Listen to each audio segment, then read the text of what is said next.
preciso comentar sobre o cenário nacional, tá? A missão terá candidatura à presidência da República, é óbvio, e a gente vai entrar aqui num elemento interessante, que é o fato de nós estarmos pautando o debate político e as pessoas estarem agora começando a imitar os nossos discursos, né? Normalmente o meu discurso, né? Eu olho assim, acho curioso, né? Acho no mínimo engraçado, e acho que vai ficar quente o debate, porque a esquerda também começou a acordar. Eu comecei a perceber aquele universo de boiolas progressistas, sabe o liberal progressista? Os liberais progressistas estão começando a olhar agora o discurso do prendeu, matou, da guerra ao tráfico, então já começam a ficar indignadinhos. Ai, não mexam nas minhas prerrogativas. Veja só, eu tenho uma posição moderada e centrista sobre como combater esses caras. Sempre com as posições moderadas e ineficazes deles, né? Mas eu venho percebendo aqui, né? Primeiro o Nicolas querendo buquelizar, né? Muito engraçado isso, né? Nicolas, você era Bolsonaro pra caramba, o Bolsonaro não fez nada disso, né? Nada, nem assim, nem perto, né? Já teve um cara da tua turma como presidente da República que não fez porra nenhuma. Vocês, a turma de vocês, Nicolas, tem governos estaduais. Por que os governos estaduais não estão fazendo nada disso? É pra esperar chegar no governo federal. Entendi. Entendi. Tem que esperar, porque dá pra fazer. E o Zema, cujo estado, Minas Gerais, está fazendo tudo menos buquelizar, né? Tudo menos buquelizar. Mas agora no discurso, né? Nós vai agora no nosso discurso, nós vai concorrer, aí nós vai fazer ser duro contra o crime, né? Entendi. Alguém tá falando de declarar guerra? Declaração de guerra. Quero ver todo mundo no debate, lá em 26, falar que vai declarar guerra ao crime organizado. E como é que vai reagir se o STF falar não vai declarar? Quero ver todo mundo. Curioso, né? Muito curioso sobre isso. Porque então, né, o tema tá começando a circular. E, ao mesmo tempo, tem algo muito interessante do ponto de vista da análise política acontecendo, que é o Bolsonaro largando, não digo largando o mão do Tarcísio, mas dando seus primeiros recados pro Tarcísio de que, eventualmente, o Tarcísio é uma fria pra ele, tá? Vamos começar sobre essa questão. Bota aí na tela aí, vamos analisar o cenário 2026. Bota aí o Tarcísio, tá? O Republic, o ótimo perfil de notícias do Twitter Republic, tem um Republic de República, ou de República Francesa, botou: Jair Bolsonaro justifica interlocutor porque resiste a apoiar Tarcísio de Freitas como candidato à presidência em 26. Ele aperta a mão do inimigo. E é um post, inclusive, que foi dado um RT pelo engenheiro Léo, pelo nosso grande amigo engenheiro Léo, que mandou: para o Bolsonaro, a única opção é Bolsonaro. Vamos lá, amigos. A primeira pergunta que devemos ter é: faz sentido o Bolsonaro, né, como colocou o engenheiro Léo, pensar que um Bolsonaro ou ele, Jair Bolsonaro, é a única alternativa? E vocês vão ver uma resposta muito estranha da minha parte. Sim, faz todo sentido, e na verdade é a única opção que o Bolsonaro tem, e eu digo mais, eu acho que ele deveria fazer isso. Eu acho que o Bolsonaro está certo em fazer isso. A natureza do Bolsonaro nunca foi a de um homem construtor de grupos. O Bolsonaro não tem perfil empreendedor, o Bolsonaro não tem um perfil criativo, o Bolsonaro sequer tem um perfil de liderança política, tá? Então, o Bolsonaro não construiu algo, que nós podemos dar o nome de um partido político, um movimento político, sequer uma estrutura de pessoas, vamos dizer, uma estrutura orgânica de pessoas em prol de um conjunto de ideias e objetivos. Não. O Bolsonaro construiu, e não ele, tá? Basicamente, especialmente seu filho Carlos, e depois todo mundo que se acoplou ao redor, ele construiu algo chamado bolsonarismo, tá? E isto não é um movimento político orgânico. O bolsonarismo é um movimento semi-messiânico de caráter eleitoral, tá? Absolutamente vinculado à figura do Jair. E aí, ela se enquadra, tá? Tem um pouquinho de culto, mas não é exatamente um culto. É um elemento de vamos dizer, um messianismo político pragmático, vinculado a uma ação política, quando posta na prática, em grande medida pouco revolucionária, por mais que ele tenha tentado dar um golpe de Estado. Ou seja, o Bolsonaro daria um golpe de Estado porque o Bolsonaro precisa ficar no poder, não porque o Bolsonaro tem grandes objetivos que alterem a nossa realidade. Vocês entendem isso? O golpe do Bolsonaro era sobre manter o Bolsonaro no poder, porque o Bolsonaro só queria estar no poder. O Bolsonaro, quando no poder, não sabe o que fazer no poder, tá? Existe por favor, se coloquem, vai vir palavrão, então aviso, se você tem crianças aí na sala, se tem uma senhora de idade, tenham, né, cuidado que eu terei que usar um palavrão aqui, mas existe um ditado lá do interior de Portugal, meu avô usava, aí meu pai usou, e eu acho engraçado, porque é muito legal, que veio um palavrão agora: para o mal foder, até os cu atrapalham, né? Para o mal praticante do sexo até a sua bolsa escrotal atrapalha. No sentido de que não adianta botar o cara no poder, porque lá mesmo ele não sabe o que faz. Então o Bolsonaro, como ele não é um movimento baseado em objetivos, ideias, nada. O Bolsonaro é um movimento baseado em... O bolsonarismo é um movimento baseado em Bolsonaro. Logo, ele chega no poder e o objetivo da sua chegada ao poder é a permanência dele no poder. Pra quê? Não se sabe. Mas tudo que o Bolsonaro queria fazer é permanecer lá, sendo amado. O Bolsonaro tem um lance de ser amado, porque todo movimento bolsonarista é sobre amar o Bolsonaro. Amar e acreditar no Bolsonaro.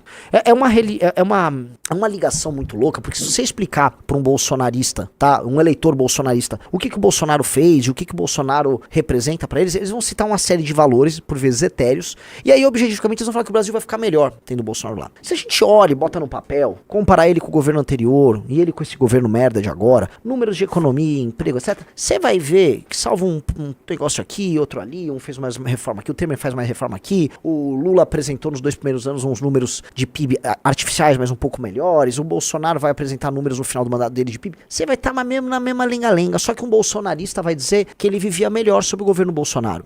Ele vivia melhor porque ele se sentia representado nessa conexão líder e liderado. Então o bolsonarismo não é sobre ideias, não é sobre projeto, não é sobre um grande objetivo, não é sobre uma visão de Brasil, é uma visão de Bolsonaro. Então o Bolsonaro, ele não tem uma visão de Brasil, na verdade a visão de Brasil dele é ele estampado na bandeira do Brasil, então você tem que se vincular a ele, e o Brasil estará melhor conquanto esteja lá o Bolsonaro nos governando, ok? É importante fazer esse tipo de definição. É igual quando eu tava explicando o negócio do político não é funcionário seu e tal. São as definições que a gente precisa ter pra entender o conceito do Bolsonaro. O Bolsonaro não é radical. O Bolsonaro nunca foi radical. Um cara que foi um deputado federal inútil por mais de 20 anos, radical não pode ser. Por mais que você fale, poxa, mas ele tinha uns discursos radicais, umas entrevistas radicais nos anos 90. Poxa, tinha umas entrevistas em que um cara que não causaria dano a nada, que era um deputado inútil de um partido do Centrão, ele falava lá umas atrocidades que ninguém dava bola. Ninguém dava bola. Depois ele passou aí num programa lá da Luciana Gimenez, também falava umas coisas, ninguém dava bola. Aí depois passaram da bola, então logo ele se torna, né, um cara passível de vencer eleições. Ele, portanto, quando teve meios de ação pra atuar, ele nunca fez nada. O máximo que ele tentou fazer, o máximo de radicalismo que o Bolsonaro teve, radicalismo, foi aí sim tentar arquitetar junto com o time de aloprados dele um golpe que manteria ele no poder. E se ele tivesse ali no poder, a única coisa que ele faria seria tomar ações, talvez violentas, pra sustentar ele no poder. Nada além disso. Nada além disso. Mas, do ponto de vista das ideias e do que ele sonha, do que ele vê o Brasil como uma potência, ele não consegue imaginar. Existe um problema, portanto, de imaginação. Dei toda essa volta pra vocês entenderem o quê? Que não faz, já que ele não tem um projeto de Brasil, por que diabo ele tem que apoiar outro cara que não ele? Vocês entenderam? Entendeu isso, Rizzo, ou não? Sim. Não faz sentido. Ah, não, o Tarcísio é herdeiro dele. Herdeiro do quê, cara pálida? O Tarcísio é herdeiro do quê do Bolsonaro? Em que sentido o Tarcísio herda um conjunto de ideias do Bolsonaro? Que ideias? Que visão de Brasil? O que o Tarcísio pretende fazer caso vença a eleição a partir de 2027, que estava nos planos do Bolsonaro? Vocês já ouviram falar? Prestem atenção. Se você olha com carinho, não tem nada. O Tarcísio, portanto, é herdeiro de outra coisa. O Tarcísio seria um herdeiro apenas do eleitorado do Bolsonaro.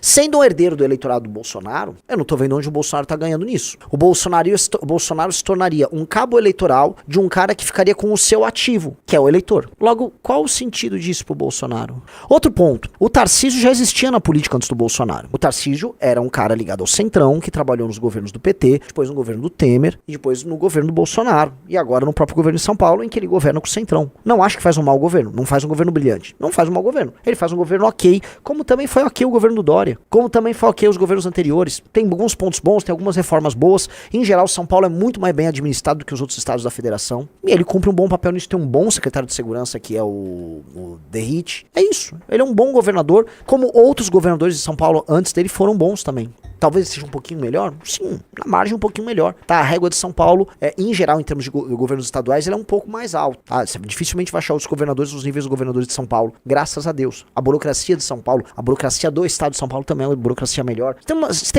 vamos dizer, uma continuidade de políticas públicas, como nós nunca tivemos um governador de esquerda aqui, que fazem com que, vamos dizer, dos anos 90 até hoje, as políticas tenham continuidade, por bem e por mal. Mas a continuidade beneficia, né? Então essa continuidade, o Tarcísio se beneficia dela, e nós, como um todo aqui no estado de São Paulo, nos beneficiamos. Mas o Tarcísio é isso, é um cara do Centrão, que sendo presidente da República, se ele ganhar a eleição, e eu espero que o candidato da missão não deixe ele ganhar a eleição, ele vai fazer um governo, vamos dizer, de consenso com o Centrão, com o STF, sim, E vai ser um governo um pouco pior do que o governo que ele faz em São Paulo, porque a federação é bem mais difícil de administrar, contando com o beneplácito dos mercados. Então, o mercado financeiro vai apoiar ele, como apoiou o Bolsonaro. Lembre-se disso. O Bolsonaro teve, durante boa parte do governo dele, apoio direto do mercado financeiro. No final, o mercado financeiro desembarca e apoia o Lula. E aí o Lula conta com o beneplácito do mercado financeiro um pouco, depois o mercado financeiro larga a mão. E o Tarcísio já conta com o beneplácito do mercado financeiro. Então, ele vai governar com o mercado financeiro, ele vai governar com o STF, ele vai governar com o Centrão. É uma grande coalizão? Uma grande coalizão. O que essa coalizão significa? Que ele vai ter alguns instrumentos para tentar, do ponto de vista econômico, debelar a crise econômica, e do ponto de vista da segurança pública, que vai ser um tema, tá na cara que esse tema vai pautar a próxima eleição, ele vai tentar tomar algumas medidas um pouco mais duras. Mas nada, por conta do desenho de aliança que ele tá fazendo, nada muito revolucionário. Então, por não ser nada muito revolucionário, ele não vai resolver, na prática, nenhum problema. Ele vai enxugar um gelo daqui, reforma um pouquinho dali, cede um pouquinho a colar. Agora, ele vai mexer no orçamento secreto e na dinâmica da administração dos estados e dos municípios ao redor do Brasil? Não. Por quê? Porque ele é do Centrão. Ele vai fazer algo realmente como uma guerra ao crime organizado? Não. Ele, do ponto de vista de uma série de reformas profundas no Estado brasileiro, ele vai entrar no cerne da questão? Não. Ele nem pode. Qualquer coisa que ele faça, ele perde a coalizão. Ele com certeza vai ter um vice-presidente. Se não for a Michelle, eu acho improvável que seja a Michelle, tá? Porque eu acho que ele vai pro PL. Se ele for candidato a presidente, ele vai pro PL. Ele vai ter um cara do Centrão como vice. O Diego até falou, e com a mídia também, que já parou de bater nele. É isso. Então, o candidato do centro, igual tentaram desenhar o Alckmin em 2018, o candidato do centro, com apoio de todos esses blocos, é o Tarcísio, entendeu?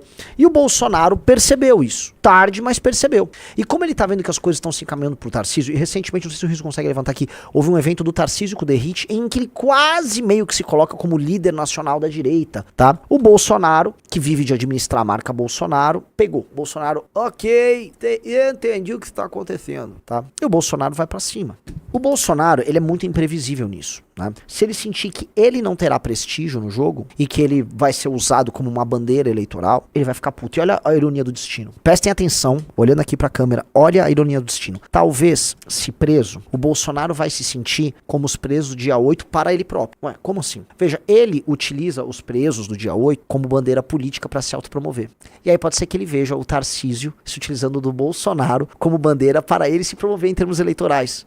Maior das ironias, né? Ele pagando, vamos dizer, ele pagando do próprio veneno, né? Ele pagando o preço nele próprio daquilo que ele costumou-se a fazer com os outros. Porque o Bolsonaro se acostumou a usar, descartar e depois ser usado quando conveniente como bandeira eleitoral. Agora, pode ser que o Tarcísio faça isso com ele. Olha como a vida pode ser irônica. Já pararam pra pensar? Como a vida pode dar voltas ali, né? Veja a matéria, o Rizzo levantou aqui, né? Tarcísio Derrite tem noite de pré-campanha com líderes da centro-direita e recado a Lula. Isso foi quando? 3 dias. Quinta-feira? 4 dias, isso. Eu sei desse evento, tá? Eu vou contar um negócio pra vocês. Querem? Momento bastidores. Opa! Momento bastidores. Eu sei desse evento, tá? Houve um evento, vocês devem ter visto, né? O governador de São Paulo e seu secretário Derrite protagonizaram um evento com área de campanha durante festa de filiação do seu auxiliar ao PP. Derrite foi explícito ao se colocar como candidato ao Senado, justificando que esse é o motivo do retorno à legenda. Já Tarcísio, apontado como possível presidenciável no próximo ano, disse que o grupo de dirigentes partidários que os acompanhava estava unido e que quer fazer a diferença. Uma coisa importante que não pode passar despercebida é que o símbolo a quantidade de liderança que nós temos. Basicamente, o Tarcísio está comemorando que está fechando o centrão ao redor dele. E assim, ele não está errado. Pra imaginação do Tarcísio, pra imaginação de administração do Brasil que ele tem e tal, faz sentido isso. Ele não tá errado na lógica dele. Não tô falando que isso é melhor porque a gente precisa fazer pro Brasil. Mas ele não tá errado na lógica dele. Ele tá se preparando com uma coalizão forte para enxugar gelo, mano, bem pra caralho. 2027, 8, se ele ganha 27, 28, 29, 30, ele vai tentar enxugar aquela crise lá com todos os instrumentos clássicos que todos os presidentes da democratização tiveram. Governa com o centrão, oligarcas juntos, cede aqui, cede ali, faz sempre meias reformas e vai empurrando a coisa com a barriga. É isso que ele vai fazer, tá? E aí, ele rolou esse evento, tal, o evento basicamente que pegou a turma do PL, republicanos, e do PEPUNI. Você sabe o que é o PEPUNI? Não. O que é o PEPUNI é o nome informal para a União Brasil com o PP, né? O pessoal tá falando que é União Progressista, então tentando falar o nome, mas na prática eles chamam de PEPUNI, tá? Então o PEPUNI juntou a sua turma com a galera ali do republicanos e eles estão ali sonhando, né, em repartir o Brasil entre eles. E quem fica com o estado de São Paulo? Quem fica com o Senado? Quem fica com o presidente? Esses caras, eles estão biquinho correr na barriga que eles acham que só de se unirem eles já levaram a eleição presidencial e vários estados, senhor Rafael Almeida Rizzo. A sensação desses caras que é a União Brasil, PP, Republicanos e PL é que o jogo já tá garantido. Basta eles se juntarem, ainda puxa o PSD do Kassab e acabou a brincadeira. E aí esse evento teve isso. Mas o ponto é assim, eles estão realmente se organizando e é uma galera que acha que tão logo faça essa união eles levam a eleição presidencial. Porque essa união, meus amigos, representa também o esvaziamento de partidos, isso significa dinheiro, isso significa TV, isso significa candidatos, isso significa aliados nos estados, candidatos a governador, para o candidato petista. Então, por exemplo, quem o PT teria na própria chapa? Se você agrega no PPUNI PSD, PP, União, Republicanos, PL, MDB, só isso aqui, você já tá com a eleição praticamente, do ponto de vista de aliança, costurada, garantida. São de longe os maiores. O PT sobraria muito pouco, sobraria quase nada. Então, eles acham, dado que é uma aliança, é uma eleição contra o PT, eles acham que já venceram, entendeu? E pra vencer eles precisam de quem? Do Tarcísio. Do Tarcísio com apoio de quem, senhor Rafael Almeida Rizzo? De quem? Pepuni. Não, do Bolsonaro, pô. Então, esse é o desenho do cenário de 26. É uma grande aliança do Centrão, usando o discurso de direita e usando o Bolsonaro pra ficar como um tempero por um produto que em si não é muito diferente de qualquer coisa que o Centrão oferece, tá? Então nós vamos ter uma chapa do Centrão com apoio do Bolsonaro, nós vamos ter o petismo meio esvaziado e vamos ter a candidatura da Missão. Pra funcionar o plano deles, eles não podem ter nenhum tipo de concorrente à direita. Por quê? Porque o que eu farejo, Rafael Almeida, é que esses caras pretendem ganhar a eleição já no primeiro turno. Será? A sacada seria ganhar já no primeiro turno. Pra você ganhar já no primeiro turno, você tem que antecipar a eleição do segundo turno pro primeiro, no sentido político, ou seja, você ter poucas candidaturas. E há um trabalho desenhado de retirar candidaturas da praça. Então, eu acho inevitável que esses caras venham tentar tirar a candidatura da Missão, entendeu? Tirar, não tô falando botar uma arma na nossa, convencer a gente de alguma maneira a não ter candidato, né? Tentar não permitir que esse candidato nosso vá a debate e tal, né? E, cara, só faltou combinar com a onça, porque a onça não vai, a gente vai participar, nós teremos candidato sim, e nós teremos uma candidatura que vai demonstrar que o que é oferecido pela esquerda brasileira e pela falsa direita, que vai estar se entregando finalmente como Centrão, porque a direita bolsonarista, ela é Bolsonaro, ela sequer tem um programa, por mais que seja direita, vocês entenderam? Que são uma bosta, entendeu? E que a nossa geração tem coisas completamente diferentes pra pôr. Porque a Missão é um projeto geracional. E quem não entendeu isso vai acabar tropeçando com a gente e vai morrer, tá? Recentemente, Rizzo, eu mandei um marqueteiro digital, um cara bom, um cara inteligente, fez uma leitura nossa. O Arthur analisou lá na live dele, é o Henry, eu esqueci o sobrenome dele. E ele explica, o projeto do MBL, da Missão, é um projeto geracional. E é por isso que ele não tá sendo entendido por ninguém. Ninguém tá entendendo o que a gente tá fazendo. Todo mundo acha que a gente tá se queimando porque a gente não tem os grandes números ligados aos projetos que são hoje projetos, vamos dizer, intergeracionais, né? Ou transgeracionais, que eles vão, né, eles cruzam aí todos. Então, eles olham assim, pô, um cara, que tem a aprovação do eleitor boomer, o eleitor da geração X, etc. Esse cara é maior. Sim, eles são maiores. Só que a mensagem deles é necessariamente diluída. Se você quer convencer um cara que gosta da Virgínia e ao mesmo tempo um cara que gosta do Bukele, que você é bom, você vai ter que ceder demais dos dois lados. E o mal da popularidade desses caras é que eles querem isso, entendeu? Você vai ter que ter um discurso que ceda pro fã da Virgínia e pro cara que quer buquelizar. Cara, você não vai fazer nenhuma coisa nem outra. Você vai ser só essa geleia geral brasileira. E o que a gente tá propondo com essa ruptura geracional? Ora, o que nós propomos é um discurso, uma geração, vamos crescer juntos e vamos convencer as outras gerações através da força do nosso discurso e através da força das nossas ações.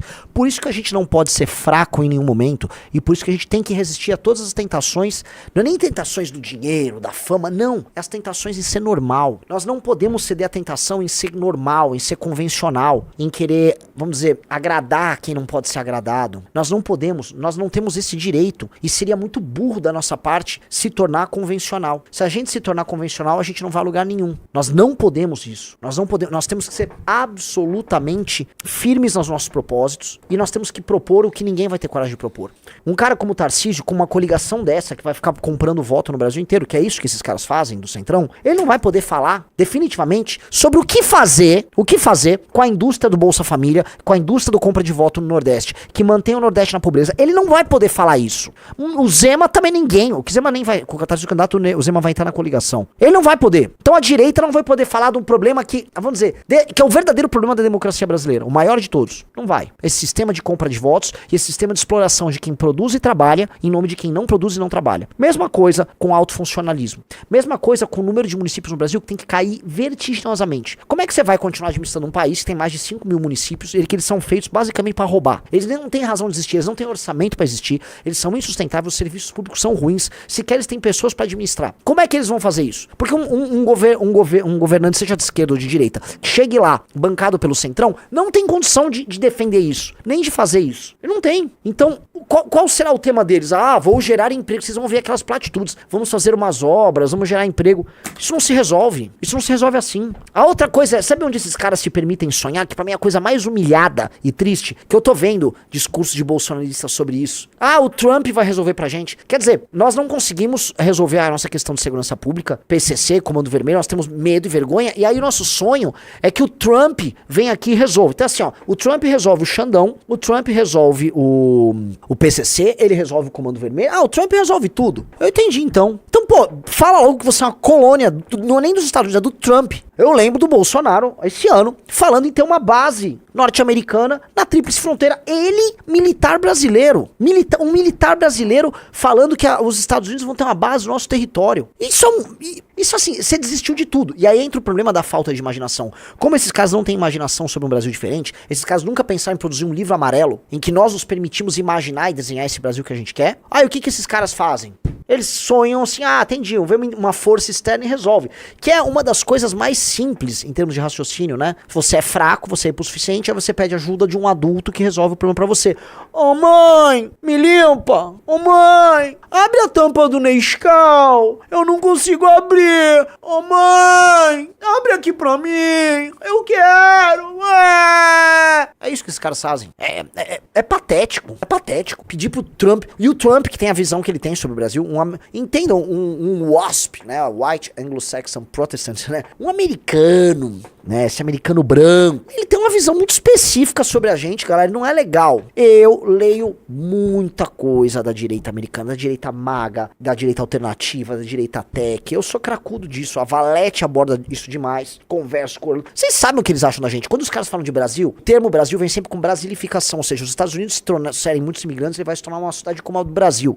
Eles acham que nós somos seres inferiores por conta da mistura de raças. Eles acham isso. A direita americana acha isso. Que nós somos inferiores, nós somos um bando de mestiços, toscos, rudes, violentos, burros, de QI baixo. É o que eles acham. O que eles querem da gente? Que a gente fique aqui. Fica aí. E que geopoliticamente a gente possa ser útil aqui ou acolá. É isso que eles acham da gente. Achar que eles vão ter grandes planos. Isso é patético. Isso é ridículo. Isso é ridículo. A gente tem que entender o que o mundo acha da gente e qual a nossa posição nesse jogo. E a gente só vai ser respeitado se nós, antes de tudo, tivermos autoridade sobre o nosso próprio território. Porque se pra afirmar autoridade no nosso próprio território a gente vai depender dos Estados Unidos fazer isso pra gente, ferrou, você não tem autoridade. É igual o PT sonhando que quem vai construir infraestrutura de ferrovia pro Brasil é a China. E aí os caras molhados, os petistas tendo sonhos molhados no Twitter, com mapinhas de ferrovias cruzando o Brasil, porque a China vai fazer como é que é. Século XIX. A tecnologia da ferrovia, Rafael Meida Rizzo, é uma tecnologia bastante antiga, né? Assim, a Inglaterra tava cruzando ferrovia, depois os Estados Unidos... Ferrovia, né? Pô, teve aquela Transoriente, qual era o nome mesmo? O Expresso Oriente, sabe? Ferrovias que cruzaram a Eurásia toda. Você consegue cruzar de uma ponta a outra a Eurásia. Ferrovia não é a coisa mais, né? Aí o Brasil falando em fazer no século XXI, pleno 2025, uma coisa que o século XIX foi resolvida numa boa. Não, a China vai fazer ferrovias. É este o nosso nível. É esse o nosso nível. Pedir pra China pra fazer uma obra rudimentar. Então a gente precisa assim, China, você não vai construir uma usina nuclear, a China não vai alterar o regime energético nosso com grandes inovações. Não, a gente não vai ter uma indústria de semicondutores, ela vai fazer uma ferrovia e a gente tá tendo sonhos molhados, porque a China vai fazer uma ferrovia aqui. Então o sonho molhado da direita é que o Trump vai combater o Comando Vermelho, o PCC, porque a gente não consegue. Isso são os patriotas de direita. E a esquerda nacionalista, que a China vai construir ferrovias pra gente. Sabe pra quê? Pra China, ela própria, escoar os nossos commodities pelo Pacífico, sem depender ali do estreito lá do Canal do Panamá.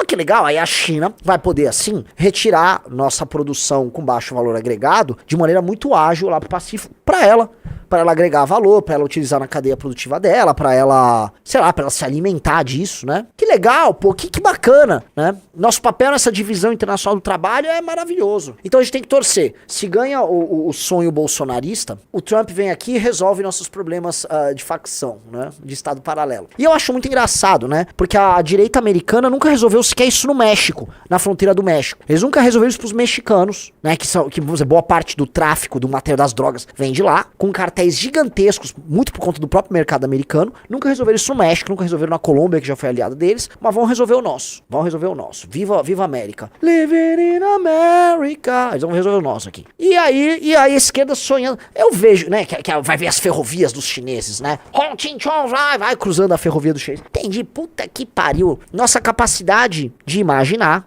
tanto a esquerda quanto a direita, é sonhar que a potência vermelha ou a potência azul, branca e vermelha vão resolver nossos problemas. Olha que legal, cara. Somos crianças. Esse é o nosso papel no mundo. É isso que sonham os dois projetos petista e bolsonarista para 2026, tá? Sonho de criança, sonho de retardado, sonho de imbecil. E esses caras têm que ser derrotados. Esse cara tem que ser surrado eleitoralmente. Agora, eles contam ainda com uma mentalidade que tá na geração boomer, tá na mentalidade da galera antiga, que sonha e pensa política, tá? Dentro de categorias erradas. E é por isso que nós temos que alterar essas categorias. A gente tem que alterar, a gente tem que pensar as coisas de maneira diferente, a gente tem que pensar para além da Constituição de 88, a gente tem que ir para além dos consensos liberais que a gente tinha, a gente tem que pensar para além da mentalidade do cidadão indignado. Eu tenho um artigo naquela Valete sobre 2013, a Valete antiga já, um clássico, a Valete amarela, acho que a Valete número 6, número 7, falando de junho de 2013, acho que a Valete 5 ou 6, tá? Falando sobre isso, né, sobre a ascensão do cidadão indignado, né, que você acha que cidadania eu vou cobrar político. Político é para ser cobrado, não, cobrar óbvio, né? Inclusive o Estado, dispõe também de instrumentos para cobrar, instrumentos de transparência para que você cobre. Isso é básico, mas não é só isso, a coisa é muito maior, né? É muito maior. Se você continuar com essa mentalidade dos anos 90, né, isso é um absurdo e acha que vai mudar, não vai, né? Nós estamos cobrando e indignados, né, ad infinito e a coisa só piora. Não é só sobre isso. É sim sobre construir representação boa e participar através dos instrumentos cidadãos que a gente tem à disposição de bons projetos e criar cultura. E é muito difícil, né? Porque pra cada Sandro, pra cada Faustino, pra cada Amanda, vem um Better, vem um Holiday. Mesmo a gente, né, tentativa e erro, vai acertar. Antes era quase 50% de cagada, hoje 10% de cagada. Caiu muito. E vamos diminuir mais ainda, que agora a gente vai ter um partido, se Deus quiser a gente ter um partido, e aí a gente vai ter estrutura formal, pra nem ter muita discussão, entendi, você quer gadear? Vai se fuder, vai, eu quero ter um mandato aí. E ir pra cima um conselho de ética muito forte. Então, é muito mais do que esse discurso infantil. Então, nós precisamos romper com vários consensos e ideias infantis que estão na mentalidade dos mais velhos, para através das gerações mais novas, a geração Z e parte da geração Millennial, e a geração Alpha que tá vindo aí, construir algo novo. Algo novo virá! Esse algo novo somos nós. E esse algo novo não adianta ser novo de idade, por mais que eu já seja velhinho. É algo novo de mentalidade. É algo novo de concepção. São sonhos novos, tá? E todo dia a gente vai sonhando e todo dia a gente vai vencendo. Olha a notícia de hoje, que coisa linda. Põe na tela. Galera, falta só 14%. 14% tá faltando, quem diria? Quem diria, hein? Eu acho incrível, cara. Falta pouco. Agora há pouco a gente falta 20%, falta 25%. Galera, falta 14%. E vamos terminar logo. Mas vamos construir algo diferente. Ousem sonhar. Não tenham vergonha de sonhar. No fascículo 4 do Livro Amarelo, a equipe lá, junto com Orlando, trabalham com uma ideia de o real como uma moeda sendo utilizado no comércio da América Latina. Muitas pessoas têm uma reação e dizem assim, o real, né? O real que não vale nada. Sim, porque a nós não é permitido sonhar como uma moeda forte, porque nós não sonhamos com mais nada. Mas sim, o real é a moeda mais forte da nossa região. O Brasil é o país mais forte da nossa região. Se o Brasil ele for uma força política e econômica na região, sim, e articular as forças da região, sim, faz sentido isso, porque o mundo vai se transformar cada vez mais um mundo em que moedas diferentes vão exercer papel geopolítico. Então, você tem que ter esta ousadia, e você não pode ficar preso na sua derrota. Porque se eu ficar preso na minha derrota, eu vou olhar para a situação das cidades pequenas dos interiores do Brasil, e vou falar, não tem solução. Eu vou olhar pro Brasil, vou falar que metade da população não tá fazendo porra nenhuma, não trabalha. Acabou, essas pessoas são inúteis. A gente não pode aceitar. O sonhar e fazer diferente é não aceitar a situação atual, porra. E nós temos que pensar nestes termos. Nós temos que ousar, cara. Porque ou é isso, ou aceitar uma pequenez. Aceitar a pequenez vai significar o quê? O Brasil vai se submeter a um projeto americano ou chinês, e isso vai acontecer. Esse projeto americano ou chinês vai nos colocar aqui meio que de joelhos, e num mundo que tende a ficar nas próximas décadas cada vez mais quente, cada vez mais tenso, a gente tá vendo essas tensões acontecendo no mundo inteiro, a gente é uma presa fácil pra qualquer um. Não temos força militar, facções tomando os setores do nosso território, população dividida, população ignorante, dependência tecnológica gigantesca do primeiro mundo, tá? E aí quando você amarra tudo isso num pacote só, em qualquer balanço, qualquer conflito geopolítico um pouco maior, a gente pode ser repartido, que é o que eu acho que poderá acontecer. Eu acho que a ideia da repartição do Brasil, nesse novo mundo que vem aí, ela começa a cada vez mais fazer sentido, porque algumas pessoas vão querer alguns pedaços nossos. Eu acho quase inevitável, quase inevitável. E mais, o mundo, os países de primeiro mundo estão voltando a falar sobre ganhos territoriais. Vocês estão vendo os Estados Unidos falarem diretamente hoje em assumir a Groenlândia, por questões geopolíticas envolvendo China e Rússia, assumir canal do Panamá, vocês viram, Canadá, tal, né? Está se criando um imaginário de expansão imperial de caráter territorial. E o consenso mundial pós Segunda Guerra Mundial é um consenso em que defendia e firmava certa ordem internacional, certas fronteiras. Então, para muita gente soou estranho quando a Rússia partiu para uma guerra de conquista territorial com a Ucrânia. A Rússia começou a falar que era anexar territórios. E para as pessoas hoje em dia soa muito estranho você falar em anexar o território, ou não é, Riso? Quase ninguém lembra disso. Mas essa é a história humana. Gente, até animais, né, gregários especialmente, brigam por território. Tem um meme muito legal, que procura ali, Yellowstone Wolf Map, que os lobos em Yellowstone, as matilhas de lobos, elas têm territórios específicos, e aí quando você pega as manchas deles de rastreamento por GPS dos lobos, não sei se, não é essa a imagem, tá? Mas tenta ver tem um que é uns rabiscos assim, que mostra os lobos, como eles andam. Esse aí. Isso é muito louco. Eles botaram um GPS nos lobos, e aí mostraram ali a forma como eles, né, as áreas que os lobos, os indivíduos andam ali. E o que você percebe? Né? Cada cor é uma matilha. Os lobos são animais territoriais e eles respeitam os territórios uns dos outros, certo? Cada matilha tem sua área. Só que eles também brigam por território. A briga por território é uma coisa que faz parte da natureza humana, da história humana, de praticamente todos os animais gregários. A briga por território, no fundo, é uma briga vital, uma briga por espaço. É uma coisa meio nietzschiana, né? Os maiores animais, os animais mais poderosos, eles querem território, eles querem se firmar, eles querem espaço, né? A busca por espaço, a busca do horizonte sem fim, tá?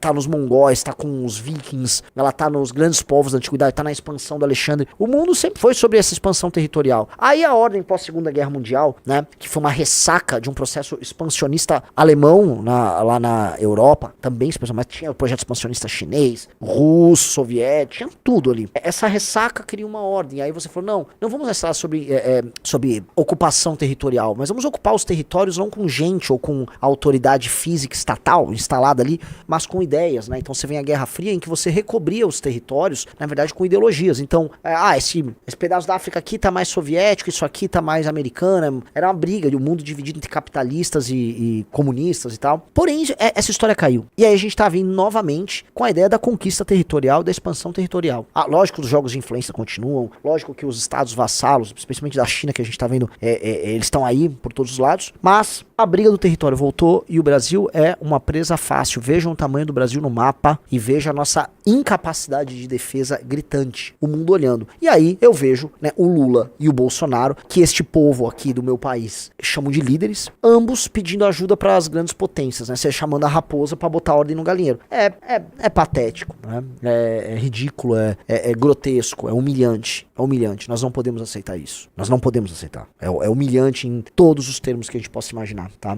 Então nunca se esqueçam desses pontos que a gente tá colocando aqui. Quero comentar um negócio, né?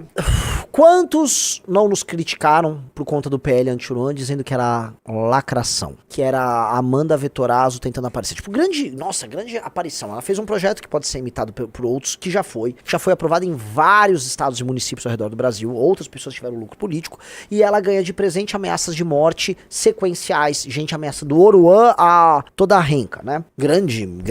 As pessoas, elas não conseguem mais acreditar que as pessoas têm valor, que políticos e lideranças políticas podem ter valor, e eles podem exercer esse valor e colocar o deles em risco. Lembre-se sempre, skin in the game. Só confie em lideranças políticas, e por isso que o político não é seu funcionário, porque seu funcionário não vai entrar em risco de vida por você, né? Não é assim. Lembre-se sempre, que um líder se coloca nessa posição de risco e às vezes não tem tanto a ganhar. A Amanda puxou isso, nós puxamos esse tema. E agora, como a imprensa não podia puxar esse tema sob a égide de um discurso do MBL, eles estão tendo que chamar especialistas. Então eu adorei. Veja só, você tá com a matéria ou você tá com print?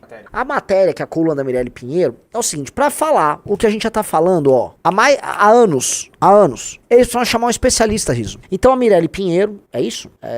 Numa matéria da Letícia Guedes, eu não entendo como funciona isso aí, ela chamou um especialista. Então, chamou um especialista, e o especialista foi explicar pra eles que alusões são ferramentas para expansão e aumento do poder de facções criminosas. Uau, sério? Que um especialista pesquisou, ficou lá... Ele descobriu agora, e agora vocês estão dando notícia. Eu fico feliz que tá começando a virar consenso, porque as imagens dos bailes, das festas, dos eventos, que justamente acontecem exaltando grupos, que são grupos políticos, exaltando o poderio deles, e servindo também de ferramenta de lavagem de dinheiro e tal, que isso tem uma função político-simbólica bem clara, né? Então eles chamaram um especialista pra testar isso, que eu fiquei, né? Poxa, que bom, precisou chamar um especialista. Acho engraçado que o Metrópolis, o jornal que tá fazendo isso, é o que tentou, né, eliminar, eu não sei a mando de quem, através do Igor Gadelha, a candidatura da Amanda pra vereador. Foram eles a revelar o endereço da Amanda, fazer matérias querendo expor dados deles. Nossa, a Amanda trabalhou para a União Brasil, o partido que ela tava, contratou ela para organizar eventos, né?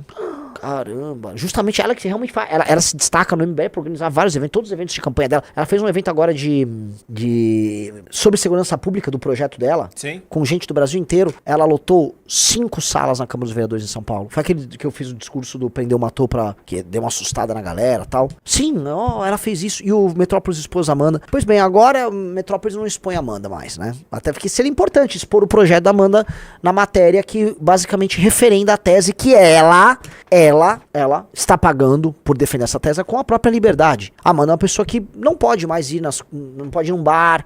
A Amanda é uma pessoa avisada. Interessante que agora a imprensa tá comprando. Eu fico feliz porque isso significa que a guerra cultural, a tal da guerra cultural que a gente tanto fala, firmar consensos, ela é necessária. E que a imprensa está comprando agora, tá? Um elemento que pra mim é muito importante. Então a imprensa tá falando assim, ó, o Oruan e esses artistas e os promotores de show, eles fazem parte de uma estrutura maior, que é a estrutura do tráfico, e eles respondem por elementos estratégicos do tráfico, da estratégia de difusão dela. No meu conceito, espero que eles já cheguem nesse ponto. Eles têm que ser punidos, tá? Igual aos traficantes.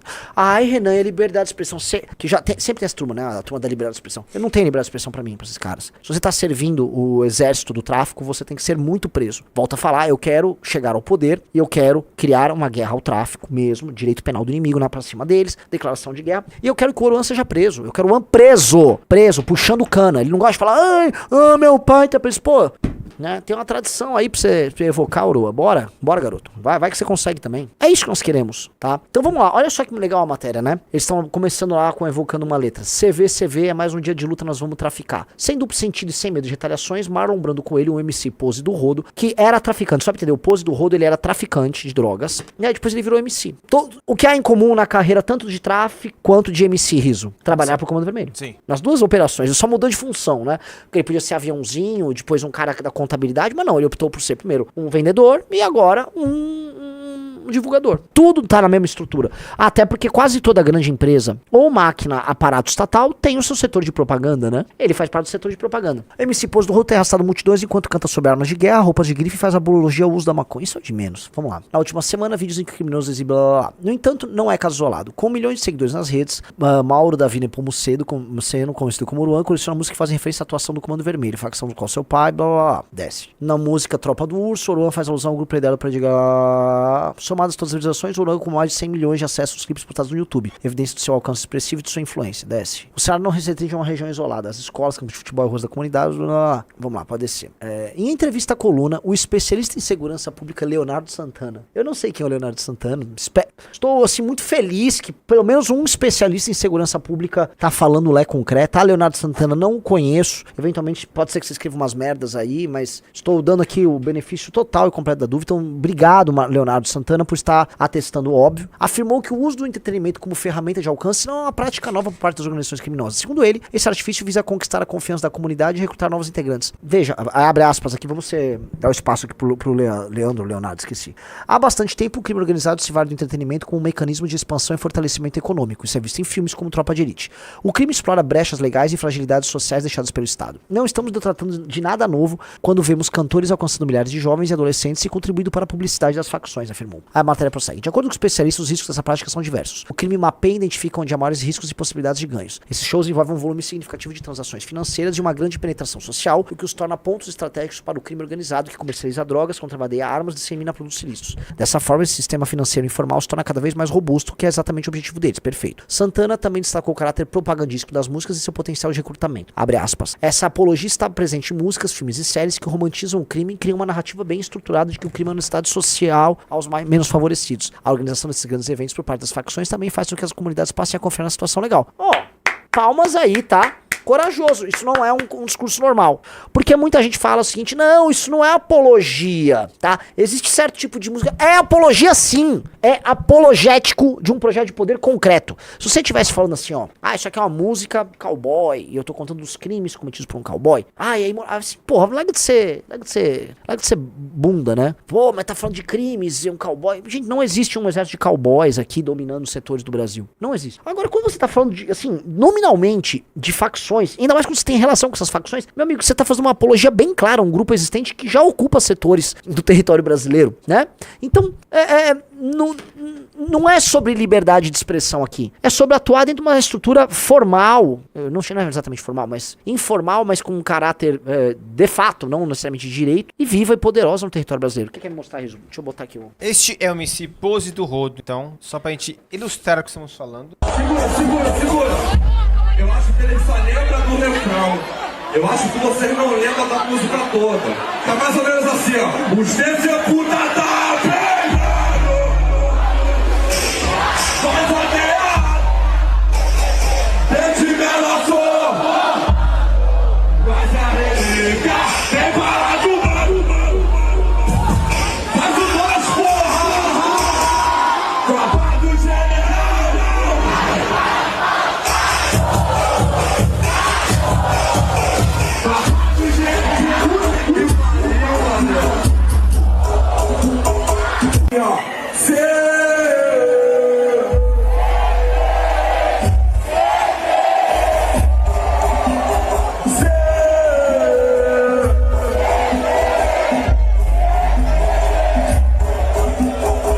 Você vive no mesmo país, do ponto de vista formal, que essas pessoas. Agora, essas pessoas, elas estão cultuando o inimigo. Muitas delas não são cidadãos brasileiros. Muitas daquelas pessoas. Eu já falei da estrutura de poder. Aquele bando de... Seria errado eu chamar de vagabunda ou não? Tem uma mulher aqui, ela não precisa aparecer. É certo eu chamar aquelas pessoas, aquelas meninas que estão idolatrando um cara do comando de vagabunda, assim, ou não? Mulheres aqui, posso falar? Aquele bando de vagabunda que serve de marmita pra traficante, tá? Não tem muita salvação. Assim como aquele monte de rato, aquele monte de merda que tá ali idolatrando uma facção. É uma música idolatrando facção. Não tem um detalhe, não tem um jogo de... Não tem. É uma música de apologia direta ao poderio de uma facção e pregando a morte ali das facções rivais deles. Assim, até porque não é uma galera que não é muito inteligente ali. Ali não vai sair um neurocirurgião, não vai sair muita coisa dali. Aquela galera, coitado, várias razões, né? Mas quem tá nesse show, realmente, uma pessoa que optou por sair de casa nesse show, não espere que vai sair nada muito brilhante ali daquele show. Aquelas pessoas não vão, né, pegar sutilezas, não tem muita sutileza ali. O pose do Rodo tem que ser bem... CV, entendeu? Comando vermelho, CV. Nós é comando, o ADA, nós vamos matar, sabe? É bem literal, lembra da piada do monossentido, né, do Luciano Hang? O negócio tem que ser bem, entendi, eu sou CV, e eles eram.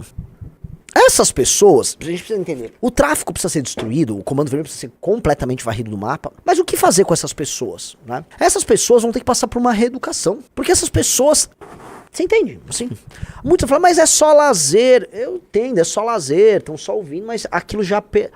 se aquilo é a estrutura de poder a qual eles se submetem, tá? Aquilo já está preso no imaginário deles. Eles imaginam a vida dentro da lógica de alguém em que os controla, no caso, o Comando Vermelho. Então, a vida já se dá dentro deste tipo de sistema de relações. Há uma ideologia subjacente à vida nessas comunidades para essas pessoas. Culpa do Estado brasileiro que permitiu isso? Óbvio. Agora, essas pessoas vão ter que ser meio que reeducadas. Lembra, não teve a desnazificação da Alemanha? Caiu o nazismo, né? Os governos que vieram logo em seguida tiveram que retirar a mentalidade nazista que havia no cidadão alemão. Ora, se isso aconteceu com o cidadão alemão no pós-guerra, vai ter que acontecer no complexo do alemão também, entendeu? Vai ter. Não importa o alemão, os dois, é porque aquilo é no complexo do alemão, esses shows, né? Então vai ter que acontecer, seja na Alemanha original ou no complexo do alemão. Vai ter que rolar essa desnazificação. Vai ter, gostem eles ou não. Isso vai ter que acontecer. Só que ninguém tá falando fazer isso. E só a gente fala. E é desesperador. Porque você vive no país dessas pessoas. Eu não vi ainda se o Leonardo Santana, o especialista recrutado ali pelo Metrópolis, se ele expande isso. Porque a naturalização do crime, ele tá colocando muito no contexto da comunidade. Mas não é só no contexto da comunidade. A naturalização está acontecendo fora da comunidade. Ela acontece nas pessoas de classe média que ouvem isso. Se você for em algumas baladas caras aqui em São Paulo, pessoas de classe média, que eu reputo como os maiores derrotados, e havia gente que nos segue que ouvia isso, tá? Deixa eu ouvir um Oruanzinho, né? Por quê? Você vai pegar um Neymar, o bosta do Neymar, o bosta do Neymar, o bosta do Neymar, o bosta do Neymar. Eu gosto pau no seu, né? Você gosta. O Neymar naturaliza isso. Tá lá naturalizando sempre que pode, com os próprios filhos. Há uma naturalização da autoridade do crime organizado e do seu status social por parte de celebridades no Brasil? Sim. Isso inclui a própria Rede Globo e prefeituras e governos estaduais que financiam shows desses caras. Então você vai ter um show com o MC Pose do Rodo numa virada cultural em São Paulo, no Oruan, você tá usando o Estado pra financiar isso. E aí nós viemos com um projeto pra proibir isso. Só que não pode parar nesse projeto. Esse projeto ajudou a trazer o barulho. O barulho é o seguinte, eu quero prender esses caras. Nós temos que prender esses caras. E o termo é prender esses caras. Eu quero MC preso. Isso vai fazer um bem pro ouvido das pessoas que é, né, transcendental. Mas eu quero isso por quê? Porque esses caras sabem o que estão fazendo. Esses caras estão ganhando dinheiro divulgando facção que mata os outros a rodo, tá? Aí, vamos lá, MCs atrás das grades. Uma operação deflagrada na sexta-feira colocou 2 cantores de funk atrás das grades. Francisco Wanderson Mendes com o MC Din e Carlos Eduardo de Almeida Pires, o MC Dick, foram presos sob suspeita de integrarem o Comando Vermelho. Nas redes sociais, um tem 47 mil seguidores, blá blá blá. MC Dick, por sua vez, possui cerca de 2 mil ouvintes. Beleza, pequeno. Leandro Tiruan. olha, a matéria citou Leandro Tiruan. Obrigado, então, a jornalista, foi muito correta. É isso, após a iniciativa de vetorar, os diversos municípios e capitais passaram a adotar o projeto, enquanto algumas propostas ainda tramitam já foram aprovadas. Segundo Leonardo Santana, especialista em segurança pública, a lei, que na avaliação dele possui um nome equivocado, representa um primeiro passo para coibir a apologia ao crime. Porra, grande Leonardo. Quem é esse Leonardo que não conheço, mas já tem uma grande estima? Ele assim, Leonardo, só pra te falar, a lei não chama lei anti-Oruan. Você não pode, pelo próprio princípio da impessoalidade, colocar o nome de uma pessoa numa lei. Ela foi chamada de lei anti-Oruan no debate público como um recurso midiático, mas a lei não chama lei anti-Oruan, tá? Então ele falou, começou com um nome equivocado, mas tudo seguir o caminho certo. Esse é sim um começo para sanar as apologias. Assim, não é um nome equivocado, é porque o nome não é lei anti-Oruan, entendeu? O projeto de lei tem um PL lá. Agora, toda empresa tem um nome, tem a razão social, o nome fantasia. Foi colocado como nome fantasia e graças a Deus foi colocado como nome fantasia, porque ele abriu a discussão, ele usou, veja só, Léo, nós usamos, já que o Oruan é usado como instrumento de marketing do Comando Vermelho, nós resolvemos usar o Oruan como instrumento de combate ao Comando Vermelho. Então, tem mérito aqui, né, no trabalho da Amanda, muito mérito no trabalho do MBL. Tem muito mérito, pô. Não se esqueça disso, tem mérito demais aqui. Galera, vocês estão aqui, tenham orgulho do seu time. Tenham orgulho do seu time. Tenham orgulho. Nosso time é diferenciado, nosso time é brabo, tá? Vamos lá, queremos mostrar o quê, Riso? Pode os fone. Sobre o pedido da ação do Márcio Falcão, sobre o pedido da PGR para investigar Eduardo Bolsonaro. A Procuradoria-Geral da República pede ao Supremo para investigar Eduardo Bolsonaro e nesse pedido que a gente acaba de ter acesso, o Márcio Falcão acaba de mandar, a PGR pontua que Eduardo Bolsonaro está se dedicando a conseguir do governo dos Estados Unidos a imposição de sanções contra ministros do Supremo Tribunal Federal, pelo que Eduardo Bolsonaro considera ser uma perseguição política contra si e também em relação ao seu pai, o ex-presidente Jair Bolsonaro. Apontado, lembrando, em denúncia da própria PGR como líder da organização criminosa da tentativa do golpe. E aí a PGR segue dizendo que essas manifestações, essa teoria do Eduardo Bolsonaro, elas vêm se intensificando à medida que a ação penal da tentativa do golpe também avança. Lembrando que a gente está na segunda semana de depoimentos de testemunhas dos réus dessa ação penal. E aqui, nesse documento, que tem 13 páginas e acaba de chegar, tem um destaque importante importante aqui pra gente, em que o PGR, porque quem assina esse pedido é o PGR, o Procurador-Geral da República, Paulo Gonet. Ele fala o seguinte, que essas publicações se dão, sobretudo, com o avanço, né, dessa ação penal e também reverberam em outros canais de mídia, também em entrevistas a veículos de imprensa. Há, segundo o PGR, um manifesto de tom intimidatório para os que atuam como agentes públicos, de investigação e de acusação, bem como aos julgadores da ação penal da tentativa de golpe. Percebendo-se o propósito de providência imprópria de Eduardo Bolsonaro para parecer crer ser uma provável condenação, que não aconteceu. A gente tem aqui, ó, vamos juntos aqui no documento, em que, descendo um pouquinho mais, aqui, a gente está nesse ponto aqui, ó, há um manifesto tom intimidatório para os que atuam como agentes públicos de investigação e de acusação. E logo abaixo tem um ponto importante que a PGR destaca, nessa frase aqui de baixo, gente, que começa o intuito. Essa, só mais um pouquinho, isso, aqui. Aqui a PGR fala qual é o objetivo, alegado pela própria PGR, de Eduardo Bolsonaro. O intuito de embaraçar o andamento do julgamento técnico se soma ao de perturbar os trabalhos técnicos que se desenvolvem no inquérito 4781, pela intimidação de autoridades da Polícia Federal e do ministro relator, que é o ministro Alexandre de Moraes. Nesse inquérito apuram-se ataques ao TSE, ao STF, por meio virtual, com notícias falsas e ameaças. Subindo mais um pouco aqui, a gente tem mais detalhes dessa argumentação da PGR para pedir ao Supremo que Eduardo Bolsonaro seja investigado. E aí ele diz, em tudo também se nota a motivação retaliatória, que se acena como advertência para as autoridades da Polícia Federal, a gente vai descendo aqui, da Procuradoria-Geral da República e do Supremo Tribunal Federal, de que não apenas elas próprias, mas também os seus familiares estão sob ameaça. E aí ele explica essa ameaça, Paulo Gonet diz, a ameaça consiste na perspectiva de inflição de medidas punitivas pelo governo norte-americano, que o senhor Eduardo Bolsonaro, apresentando-se como, junto a ele, particularmente influente, diz haver conseguido motivar, concatenar, desenvolver e aprovar em diversas instâncias. As punições estariam prontas para serem incrementadas e implementadas, gradual ou imediatamente, contra autoridades que investigam a ele próprio, ao seu pai e a correligionários. Essas autoridades integram a PF, a PGR e o Supremo Tribunal Federal. E aí ele continua falando sobre isso, gente, eu vou para um outro ponto aqui, em que ele diz o seguinte, que as evidências conduzem à ilação de que a busca por sanções internacionais a membros do Poder Judiciário visa a interferir sobre o andamento regular dos procedimentos de ordem criminal. Traduzindo, a PGR diz o seguinte, que esse discurso que Eduardo Bolsonaro faz junto ao governo dos Estados Unidos, não o governo, mas parlamentares americanos, é uma forma de atentar e intimidar autoridades e que isso está diretamente ligado ao fato do andamento da ação penal da tentativa de golpe. São novos capítulos. Eu vou colocar aqui o que eu acho. Outro dia eu falei pra vocês que essa ação do Eduardo Bolsonaro, caso não se transforme numa punição muito dura, muito efetiva norte-americana, que significaria uma guerra diplomática, ela traria danos muito grandes para ele e para o pai dele. Faz sentido, entendeu? Então, assim, quando você saca uma arma, você vai ter que atirar. Ou o outro toma a arma da tua mão e você mostra fraqueza.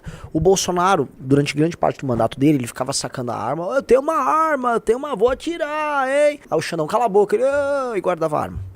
E aqui é o seguinte, eles estão usando como arma agora o governo americano, no caso Marco Rubio, né? Eu até comentei na live da semana passada que é uma estratégia dada. O Marco Rubio falou, estamos estudando, podemos fazer. Da forma como tá, dado que só o ato de falar pressupõe do outro lado uma reação, ou seja, a gente sabia que o governo brasileiro vinha com reação, que a PGR já tá vindo com reação e que o STF virá com reação, e a reação em todas as instâncias que eles podem ter. Agora, a turma do Bolsonaro precisa muito que os caras venham com uma ação. Essa ação, entendam, se o governo americano meter a tal da lei Magnitsky pra cima do Alexandre de Moraes, isso vai entendo que o Alexandre de Moraes vai contar com a sanção de todos os ministros do STF, aí eles vão ter que fazer o quê? Meter lei Magnitsky em toda a Suprema Corte do Brasil. Entendam o que isso significa do ponto de vista das relações bilaterais Brasil e Estados Unidos, tá? Você vai estar, é o momento mais tenso na relação Brasil e Estados Unidos em toda a história, né? E aí como é que vai ser? Eles vão ficar retaliando? Onde termina isso? Onde isso termina? Né? Quando você começa a desenhar o problema, se isso não for uma bravata combinada pelo Eduardo com os caras ali pra responder pro próprio público que ele tá trabalhando, se não for uma bravata e for uma ação, a ação tem muitas consequências. O Alexandre pode ter alguns problemas, tá? Mas você tá comprando um conflito diplomático bem complicado. Do outro lado, se foi só uma bravata, imaginando que os caras aqui iam recuar, cara, era de se imaginar que eles não recuariam. E assim, eu não consigo duvidar, Rafael Almeida Rizzo, que isso seja apenas mais uma estratégia bosta da família Bolsonaro. Como todas as estratégias bostas do enfrentamento que eles fazem com o Xandão há muito tempo. Eu não sei. Pode ser, porque eu olho, né? Eu olho e falo, cara, as consequências de uma punição disso, né, a magnitude de usar essa lei Magnitsky, ela é grande. Vocês estão entendendo? Não é um terrorista instalado aqui, não é, por exemplo, um empresário corrupto brasileiro aqui aqui. Não, estamos falando da Suprema Corte do Brasil, que por vias tortas exerce uma autoridade acima do comum aqui, autoridade essa reconhecida pelo Legislativo e pelo Executivo. Então é problemático. E mais, é um uso, conhecendo o uso que tem essa lei Magnitsky. A lei Magnitsky, se eu não me engano, é do governo Obama, tá? O uso dela seria a primeira vez que ela teria, vamos dizer, a natureza dela sendo alterada por um uso eminentemente político por parte de uma facção do governo americano. Porque o governo americano é um governo republicano, sim, mas tem uma facção mais maga, que esses caras estão muito próximos. Então uma facção de um governo republicano estaria usando essa lei. Essa lei foi construída de maneira consensual. Se não me engano, ela teve aquele famoso, eles chamam de bipartisan, né? Que os dois partidos, tanto republicano quanto democrata, foram a favor da lei Magnitsky, entendeu? Então você estaria criando uma lei que estaria sendo usada aqui dentro de um contexto de aliança Trump-Bolsonaro. Isso teria consequências não para a relação Trump-Bolsonaro apenas, mas para a relação Estados Unidos-Brasil. Eu tô olhando e falo assim, pô, se o Eduardo e a turma deles conseguirem isso, cara, a influência que eles têm dentro do governo americano é muito maior do que todo mundo imagina. Fato, muito maior. Agora, se não, isso for mais uma latida, cara, como a gente já tá vendo do Gonê, eles vão se ferrar, cara. Você entende isso, Riso? Vai vir um chumbo muito do grosso pra cima desses caras. Vai vir um chumbo que não é pouco, é do grosso. Eles têm ideia do que eles estão fazendo? Volta a colocar, todas as estratégias tocadas por esses caras sempre foram, vamos dizer, de ordem marqueteira, né? É o marketing. Vou fazer, vou acontecer, a minha caneta é poderosa. Os meses que antecederam o 8 de janeiro, né? O novembro e dezembro de 2022 foram isso. Bravata, dá com pau, bravata, e não era nada no fim. É difícil, hein? Eu volto a colocar. Essa história começa a ficar complicada. Eles têm que saber o que eles estão fazendo. Talvez tenha uma parada que, assim, os bolsonaristas tenham certeza da condenação, né? Então, o Bolsonaro vai ser preso. E aí, cara, eles começam a tomar medidas desesperadas, né, tentando chacoalhar o jogo. Isso é uma possibilidade. Medidas desesperadas tentando chacoalhar um jogo que começa a ficar bastante complicado, né? Tanto o Bolsonaro mandando recado pro Tarcísio, que é o que a gente começou a live falando, quanto essa ação ali junto ao governo americano, dão o tom do tipo, vai dar merda e tal. A gente tá sabendo também o seguinte, por exemplo, Carla Zambelli, ela não apenas perderá o mandato, ela será presa. Todo mundo tem uma impressão geral de que haverá a prisão da Carla Zambelli. Vocês têm ideia do que isso significa? Entendeu? É como se fosse um prenúncio aí de algo maior, né? O bolsonarismo começa a lidar com as consequências da guerra que eles iniciaram e estão travando aí. Eu volto a colocar uma guerra que eu não estou em nenhum dos lados. Não dá pra ficar num lado. Eu não estou nem do lado do Xandão, nem do STF, nem do Barroso. Nem tenho como ficar, nem quero ficar. Muito menos vou ficar ao lado do bolsonarismo. Pra mim é uma guerra que não interessa pro Brasil, porque os dois lados são parte do problema, não parte da solução. É como se, né, você tem dois cânceres, sei lá, nem sei se isso existe na medicina, tô fazendo um absurdo. Os dois tumores se encontram e se combatem, né?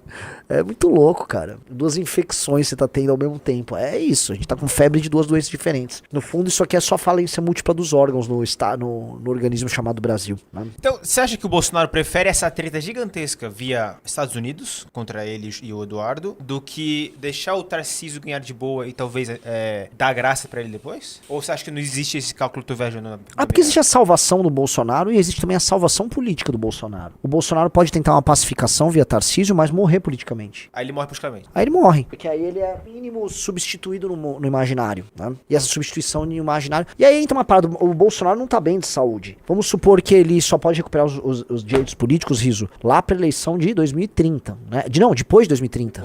Foi agora. Só 34. Ele não vai ter idade nem saúde pra concorrer em 34. As últimas chances que ele tem, assim, acho que a última eleição com saúde que ele poderia disputar era 26. Acho que ele não vai estar bem pra 30, vai estar muito velho e muito doente. Então, Então, ele prefere morrer de vez do que morrer politicamente? Talvez.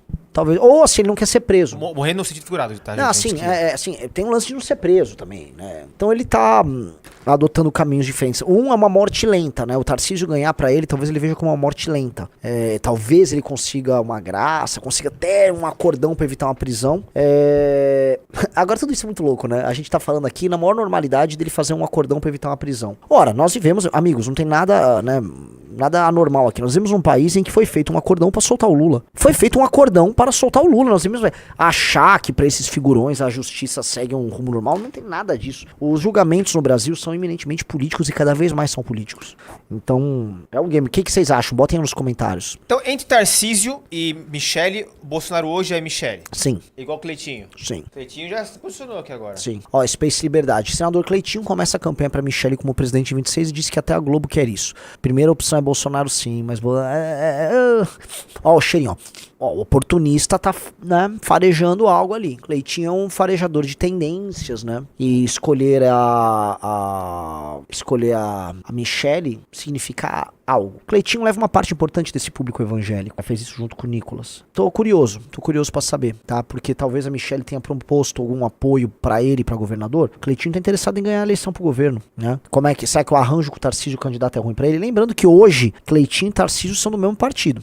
Conhecendo o Tarcísio, tá? O Tarcísio deve ter um desprezo pelo Cleitinho, Riso. Sim. Um desprezo. Imagina assim, Tarcísio, você vai ser candidato a presidente e vai apoiar o Cleitinho pra governador, que é o mais provável, tá? E nosso candidato da missão vai cobrar. Ô, Tarcísio, apoia aí o Cleitinho. Fala que você vai fazer um monte de obra aí com esse Cleitinho. Né? Talvez o Tarcísio tenha um desprezo por ele que a Michele não tem. Perguntar, Michele e Cleitinho é a mesma coisa, cara. A mesma capacidade ali. Fuego.